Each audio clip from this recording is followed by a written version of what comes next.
प्यारे बच्चों, आज क्लास 10th मैथ्स में एक्सरसाइज नंबर 90 जो रचना चैप्टर की पुनरावृत्ति से संबंधित क्वेश्चन हैं, उन क्वेश्चनों को समझाते हैं। जैसा कि सिलेबस में फिक्स है कि एक क्वेश्चन आपको लाइन रेखा का किसी दिए गए अनुपात में विभाजित करना होगा और दूसरे क्वेश्चन में वृत्त की स्पर्श रेखाओं की रचना करनी होगी। जैसा कि पहला पार्ट था कि किसी रेखाखंड को किसी दिए हुए अनुपात में विभाजित करना है, तो उसको समझने के लिए क्या करते हैं, सबसे पहले इसको समझते हैं। तो यहाँ सबसे पहले हमें जो भी लंबाई दी गई है, यहाँ 8.1 सेंटीमीटर का रेखाखंड है, उसको 3:6 के अनुपात में विभाजित करना है। फिर दोनों भागों की लंबाई ज्ञात करनी है। तो सबसे पहले आपको करना क्या है, ये थोड़ा देखना जरूरी है। तो सबसे पहले हमारे पास जो दिया है वो एक रेखाखंड है, उसको हम यहाँ सबसे पहले बनाएंगे कि उसकी जो रेखाखंड की लंबाई है वो 8.1 सेंटीमीटर दे रखी है।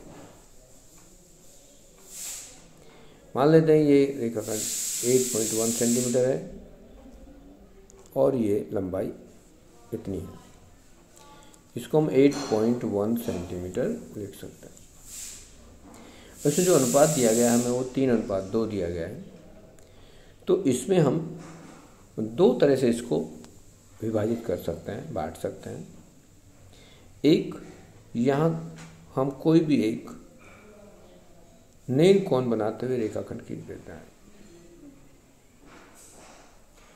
और इसमें इन दोनों अनुपातों का योग पता करते हैं, वो कितना है।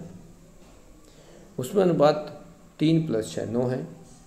तो इस कोण बनाती हुई रेखा को, किरण को 9 भागों में बांट देते हैं।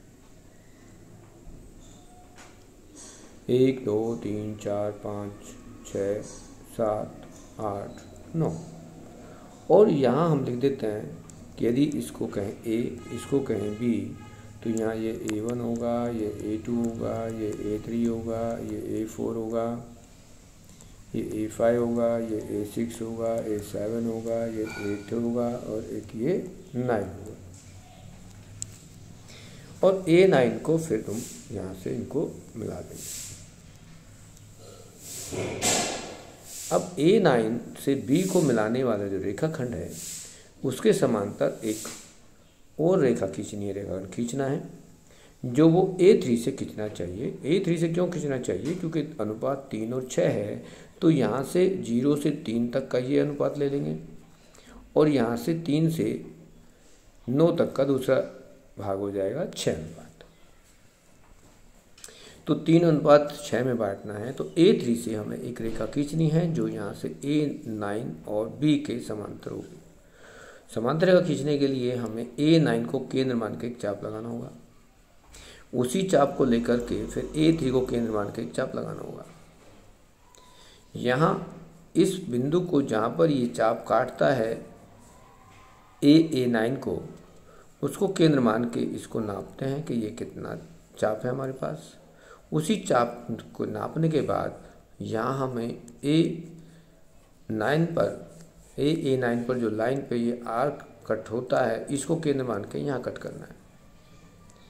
तो ऐसे यदि हम देखेंगे तो यहाँ हमारे पास A3 से लाइन खींचेंगे तो वो A3 और ये समांतर खींचेंगे। इन्हें कहते हैं संगत कोण बनाना।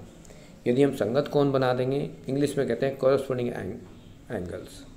तो यदि ये लाइन दोनों आपस में समांतर हैं, तो ये जो आधार भुजा है वो आपकी 3:6 में बढ़ जाएगी। अब यदि हम यहाँ कहते हैं कि ये C भाग है, तो यहाँ AC का जो वैल्यू होगी, यदि नापेंगे इसको, तो ये क्या होनी चाहिए, वो 2.7 सेंटीमीटर होनी चाहिए। और यदि CB या BC को नापेंगे तो ये 5.4 सेंटीमीटर होना चाहिए। इस तरह से इन दोनों, इस लाइन के 2 भाग हो जाएंगे दिए गए अनुपात के अनुसार।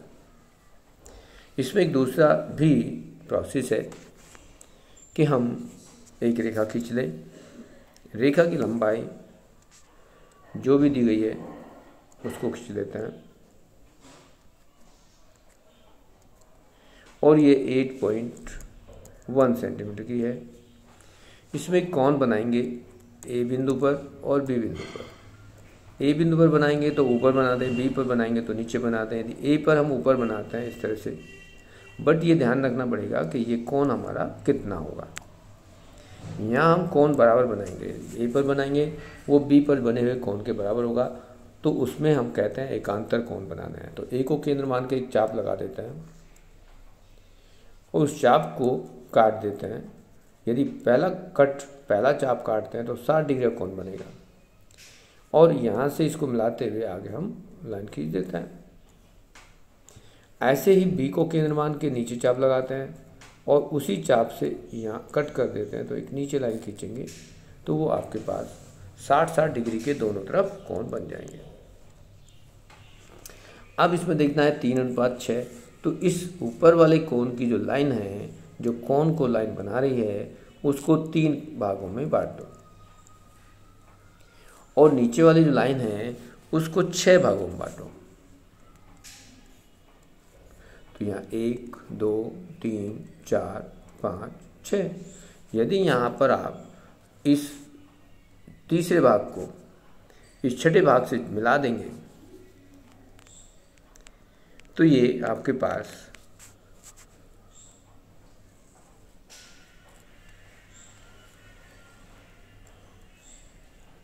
3:6 में रेखा विभाजित हो जाएगी। अब अगले क्वेश्चन को देखें तो उसमें क्या है कि एक 4 सेंटीमीटर त्रिज्या का एक वृत्त खींचिए।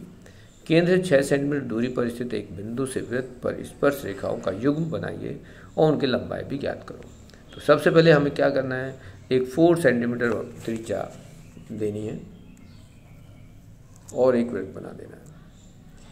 यहाँ बता दें कि जो वृत्त है इसकी जो त्रिज्या है वो 4 सेंटीमीटर है जो हमें दे रखी है।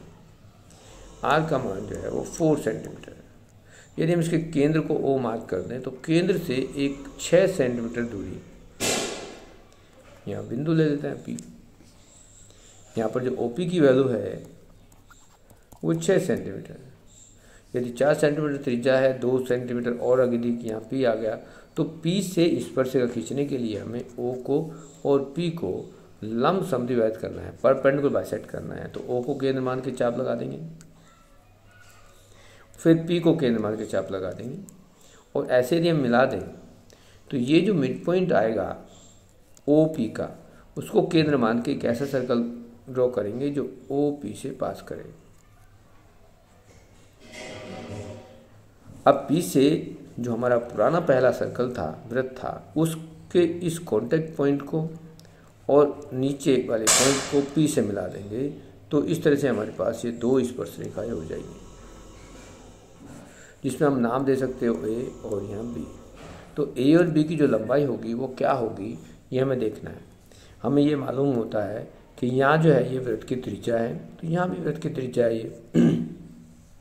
अब त्रिज्या 4 सेंटीमीटर है और ये दूरी 6 सेंटीमीटर है, तो हमारे पास जो स्पर्श रेखा की लंबाई होगी वो क्या होगी उसको नाप के आप लिख सकते हैं। कंफर्म करने के लिए आप पाइथागोरस थ्योरम को प्रयोग कर सकते हो, क्योंकि P A square plus O A square जो होता है वो ओ पी स्क्वायर होता है। यदि पी ए को हमें निकालना है तो क्या करेंगे, ओ पी का है 6 स्क्वायर और ओ ए है 4 का स्क्वायर करेंगे तो यहाँ से आएगा 36 माइनस 16 और ये हो जाएगा 20। अब यदि पी ए स्क्वायर लिखेंगे तो आएगा 20, बट पी ए जो आएगा वो √20 आएगा और 2√5 इसको लिख सकते हैं। यदि डेसिमल में लिखोगे तो डेसिमल में आप नाप के लिखोगे सीधे वेरीफाई करने के लिए ये प्रोसेस आप अप्लाई कर सकते हो। इस तरह से आपकी जो वर्कशीट है, वर्कशीट नंबर जो आज की डेट के लिए दी गई है 90, वो कंप्लीट होती है। सिमिलरली आप और क्वेश्चन बुक में भी ऐसे बहुत सारे क्वेश्चन हैं उनको भी प्रैक्टिस कर सकते हैं।